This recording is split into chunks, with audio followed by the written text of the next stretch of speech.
好，我们今天跟大家快速更新一下，今天主要是讲讲今天发生的这个事儿啊。那么第一个呢，就是聊一聊哼哈二将还有苹果。那么我们来看一眼苹果，今天可能好多朋友就慌了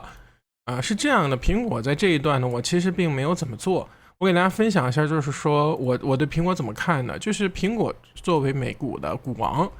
那么这段时间它的上涨趋势是非常的强烈的。那么涨了非常多一段，其实在这个位置上，大家可以看到，其实业绩上你看1.594，然后呢这是80多，就是它没有特别强的业绩支撑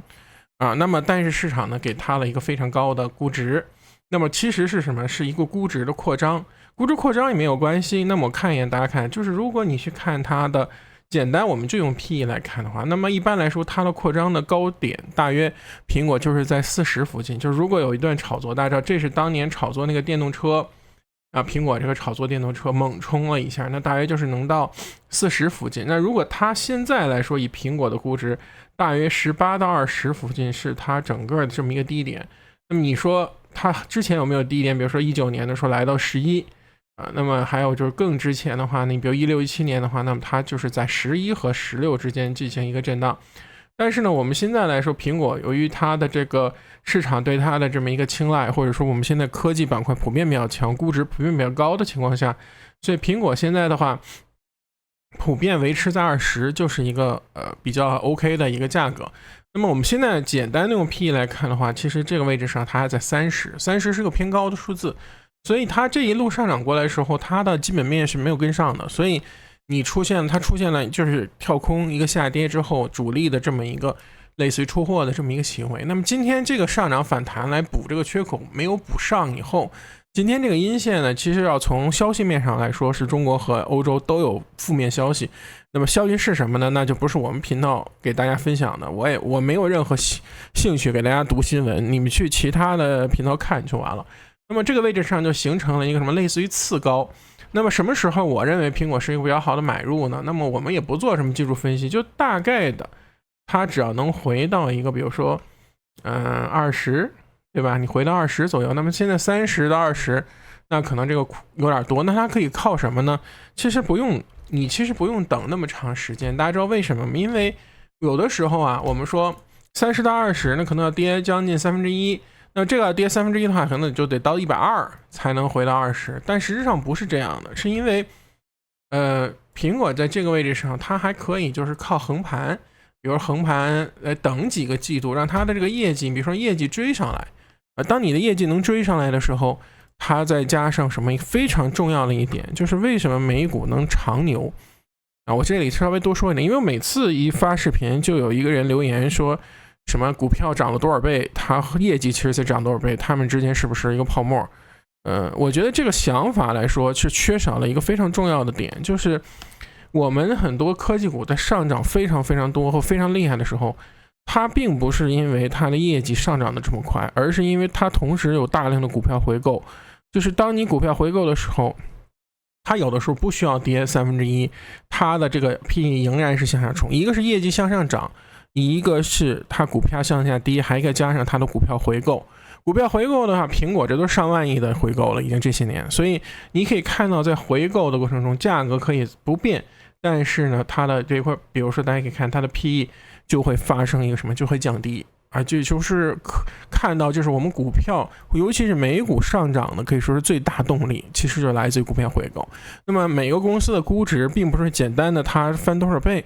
或者说你的业绩怎么样去这么简单算的，因为还有跟它的成长率，还有跟当下的利率环境，还有跟公司的就是说韧性，还有跟公司的特色都有相关。比如微软，它的估值模型和以前就会不一样，因为微软搭上了一个快速成长的道路，它的 PE 的这个估值就会跟原来只有办公用品这种没有什么成长的这样的一个公司，它就会发生一些本质的变化，我们称为股票的这个或者说公司的质变。那么对于苹果来说，现在我对于投资是没有什么兴趣的，我会在这个位置上耐心的等待它出现一个比较好的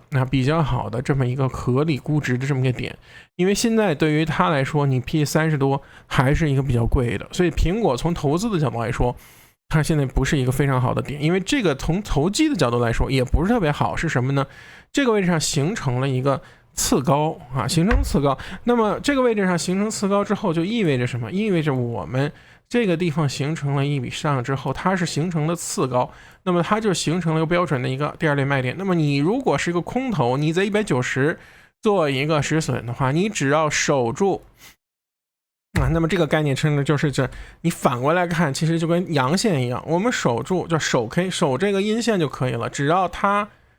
往上攻没有破到190这个坎儿，它后面的反弹之后，你都可以什么呀？就是一个做波段可以做空的这么一个位置。那么下面的话呢，其实可以看，如果跌破了170，还有向下的这么一个空间。那么如果向下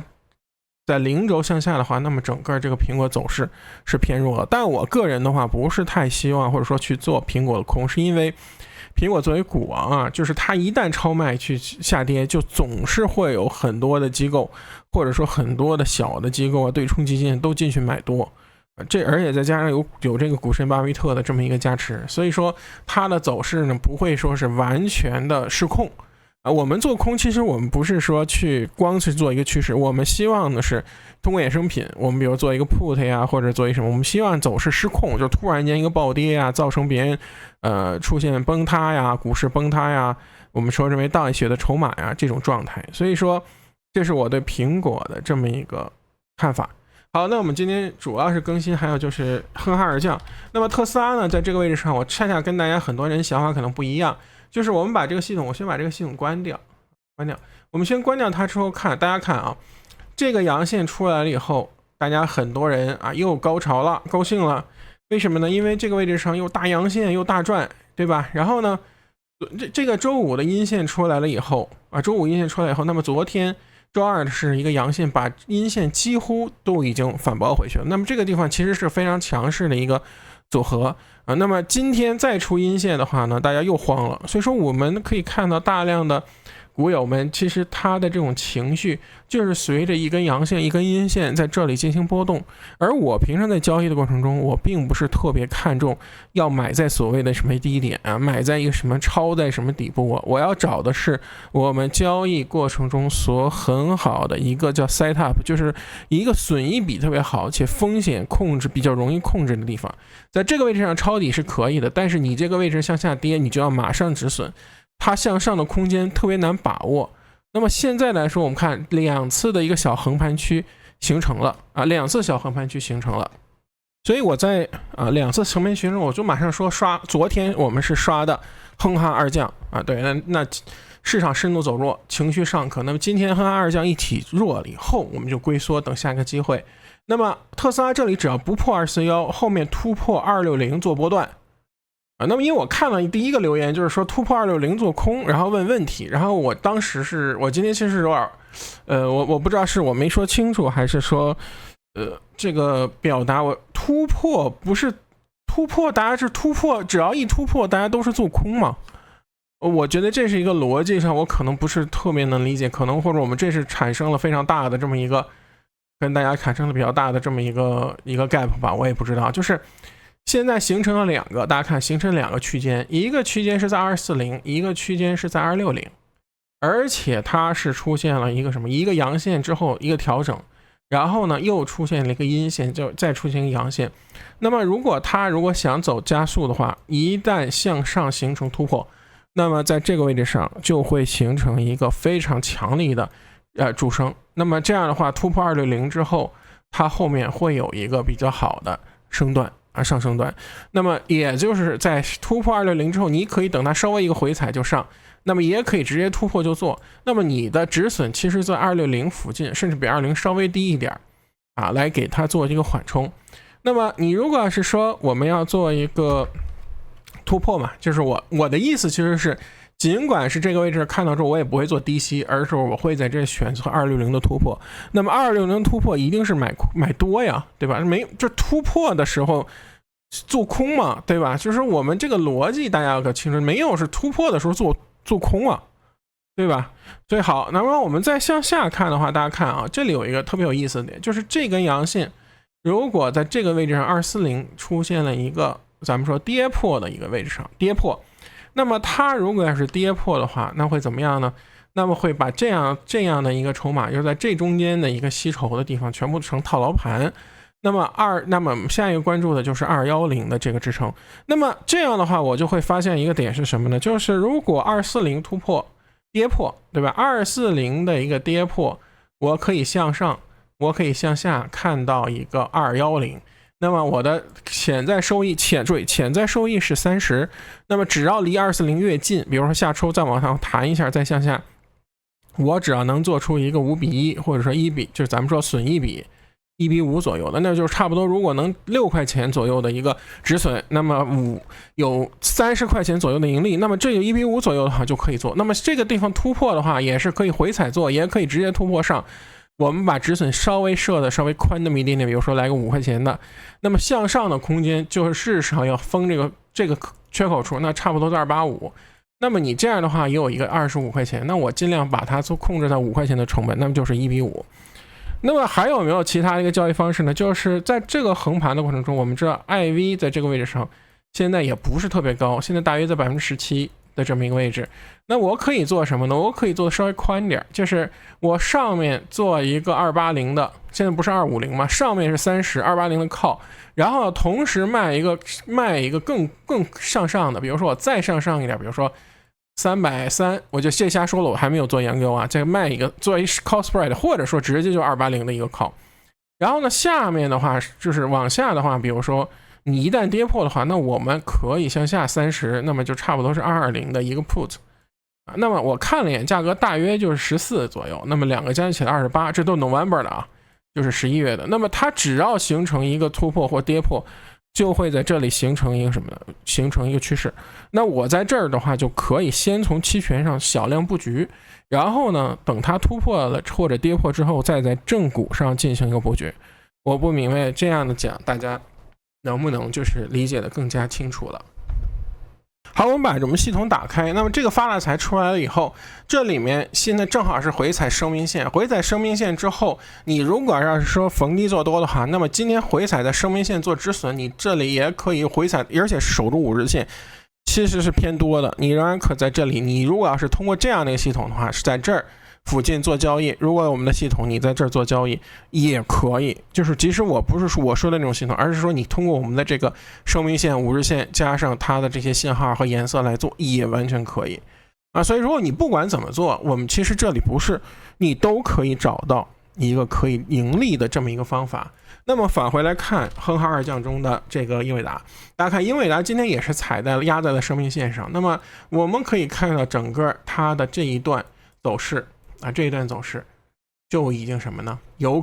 很有可能这段走势就要终结了，因为这里上升之后再向上再上升，那么就看这段能不能守住。如果这段可以守住，大家看，如果这段可以守住，因为这几天的都是一个类似于缩量的，那么如果能在这个阴线或者说这个平台守住465，那么它和特斯拉走势是一样的，一旦守不住向下，那么后面大家看这一大片都是套牢盘，就成了卖压啊，那就会向下的这个浮动会比较大。那么如果如果我们说这个地方支撑住啊，冲上去了以后，那么意味着什么呢？意味着也会有一个比较强的动能，且英伟达现在的整个期权也比较便宜，所以它和特斯拉的整个我的交易计划其实是差不多的啊，就是类似于500这么能冲下去，那下面一下跌，你这里就是差不多460。其实我们看的话，基本上就是这样的一个模式。稍微解释一下为什么我在这个位置上那么看重我们的哼哈二将。对，就说我们还是要盯着市场。为什么要盯着哼哈二将？就比如说我早上起来，大家看，就是比如早上起来我给大家看了几个点位，然后呢，我们看哼哈二将为什么是这个最关注的股票，就是因为今天早上我们就看到哼哈二将同时走得非常差，那意味着我们的炒作的资金在这个位置上没有非常强的接力。那么你在做后面的比如补涨的一些个股啊，你在做一些日内的一些科技动能股的时候，它就会非常难做。这样的话，我们题材跟不上来，就容易出现这个赚钱效应就比较差。那我们这里呢，就是叫什么呢？就是465和241今天的这个守这两个时间。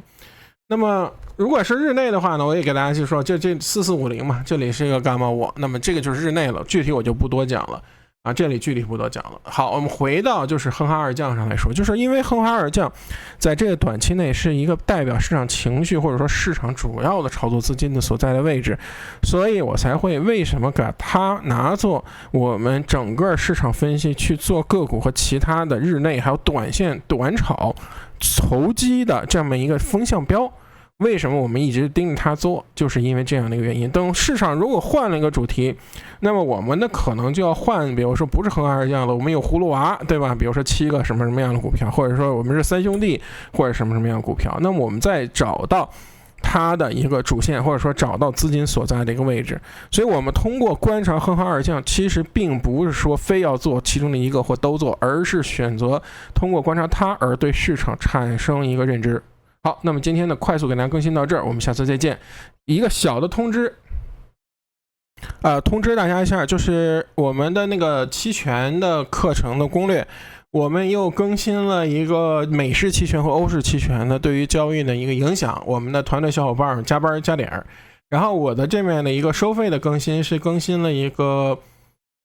就是 sell put 这么一个策略，给大家更新一个对于 sell put 来说我们的认识的一个常见的误区，还有就是我希望能帮助大家，就是我做了一个叫 checklist， 你这样通过就是有一个 checklist 去看一看这个位置上适合不适合 sell put， 如果你在这个位置上你觉得这些条件都符合，那我们就在这里呢做 sell put。 所以如果大家对这个期权内容想学习的话，那我们这个公开的这个内容今天又有了新的更新，大家来看一下。同时缠论学习的话，我们更新到了一个深水区缠论学习的深水区就是在这个到同级别分解同级别分解。那么我想跟大家讲的是，我会可能继续更新，把这个缠论学习更新完。那么后面除了这个以外，还有就是小转大的这么一个应用，